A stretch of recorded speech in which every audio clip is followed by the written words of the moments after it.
Toa mada hapa leo. Muda mfupi sana mmetumia kuzungumza, lakini kwa sisi waumini wenu tumepata mambo makubwa sana. Nyinyi mnaweza mkaona mmeongea madogo madogo, lakini mengi hayo madogo madogo kwetu sisi ambao elimu yetu ya dini si kubwa yamekuwa ni makubwa sana, na yametuachia tafakuri kubwa katika kwenda kuyatekeleza yale ambayo tunapaswa kuyatekeleza.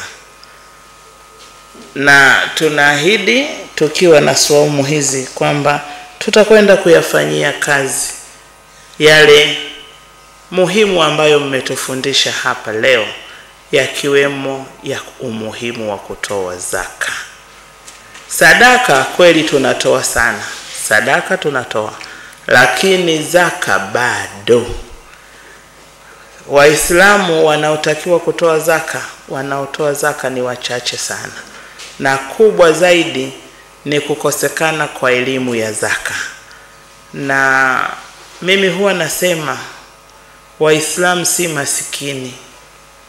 Waislamu wana uwezo mkubwa, wengi wao, na laiti kama wote wangepewa elimu ya kutosha juu ya zaka, na tukawa na utaratibu mzuri wa kupokea, kukusanya zile zaka, nafikiri kusingekuwa kunashindikana mashehe kwenda vijijini kwa sababu hawana magari wala mafuta ya kuweka kwenye magari, wakafika vijijini ambako Uislamu haujasambaa.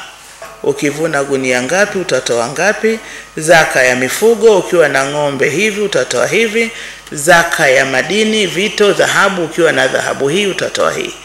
Ukiondoa hayo kwenye hizi shilingi hizi, kwa wanaofanya biashara, wanaofanya mambo mengine, kwenyewe hazitajwi zaka zake zimekaaje, na kwa sababu hiyo hazilipwi.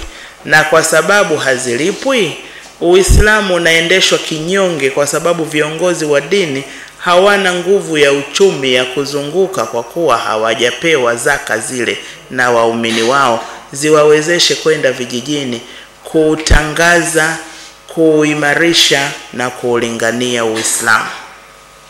Kwa hiyo nitaomba siku nyingine tuwe na somo maalum la zaka, hata kama itatulazimu kushinda kutwa nzima tukichambua vipengele, mtuelimishe vizuri, tuelewe na tutoe zaka. Lakini la kuhitimishia ni hili la sadaka hii. Na pengine mtu anaweza akauliza, kwa nini maimamu? Kwa nini maimamu? Kwa sisi ambao tumebahatika kuswali misikitini, imamu ana kazi ngumu sana, ana kazi kubwa sana, ana jukumu zito sana. Ukiwa muumini wa kawaida, sala unaweza ukachelewa dakika 5, dakika 10, ukakimbia ukasali, mradi unasema adhuhuri haijanipita hiyo, na iwai adhuhuri.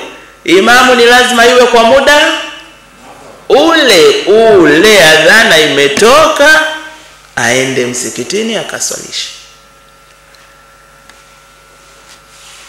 Wewe wa kawaida anasema isha ipo tu mpaka usiku wa manane, isha ipo. Imamu mpaka muda ule.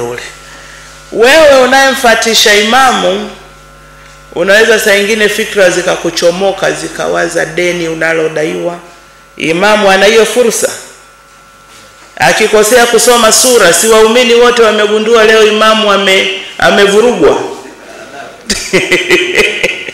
Na utajadiliwa mwezi hata miezi. Kwa hiyo wakati wote akili ya imamu iko kwenye kuongoza sala, na hatoroshi hata sekunde moja ya akili. Kwa hiyo kama tungelikuwa na uwezo wa kushawishi Waislamu wengine 10 wakafanya kama hivi, alafu imamu akapata vifurushi kama hivi 10, angefanya kazi nzuri kabisa bila kuwa na mashaka na mazonge. Lakini tutaendelea kuhamasishana, tutaendelea kuhimizana, ili tuweze kuwatazama maimamu kwa jicho la huruma, lakini kutambua na kuthamini mchango wao. Mimi nathamini sana mchango wangu, Na nishukuru imamu wa msikiti wangu, maana yake baada ya siku ile kusema hajanitembelea, siku hizi ananitembelea kwa nguvu sana. Na alhamdulillah kila Alhamisi tunafanya dua na tunawarehemu wazee. Inshallah Mwenyezi Mungu akujaze khairi, akuzidishie kila lililo jema. Kwa hiyo mimi wanasema kila mkutano kama huu tusiende kavukavu. Kuna athari zinaachwa katika mioyo yetu na vichwa vyetu, na tukitekeleza tunakuwa tumeboresha jambo katika kuendeleza dini yetu. Kaka yangu Steven Ndaki alikuwa ananiambia, sasa sikuna Idi hapo, situngetafuta na vitenge ili kina mama wakapata nguo zaidi. Nikamtania nikamwambia, wewe bwana Ndaki bwana, acha mambo hayo. Unajua hawa wanawake wawili watatu sasa hicho kitenge watakatiana vipi? Kitenge chako kimoja watakikatakata vipi bwana Ndaki wewe? Anacheka, anasema vinagawanyika kwa 3 vile. Sasa nikasema leo nitaacha swali hapa, nikijibiwa ile ijayo tutaweka utaratibu bora zaidi. Hivi mfano umekuja hapa, mama akakupa kitenge kimoja, kinaenda kwa mke yupi? Kama wake 3, mke mkubwa au mdogo ambaye ndo anapendwa zaidi, au mwenye zamu yake?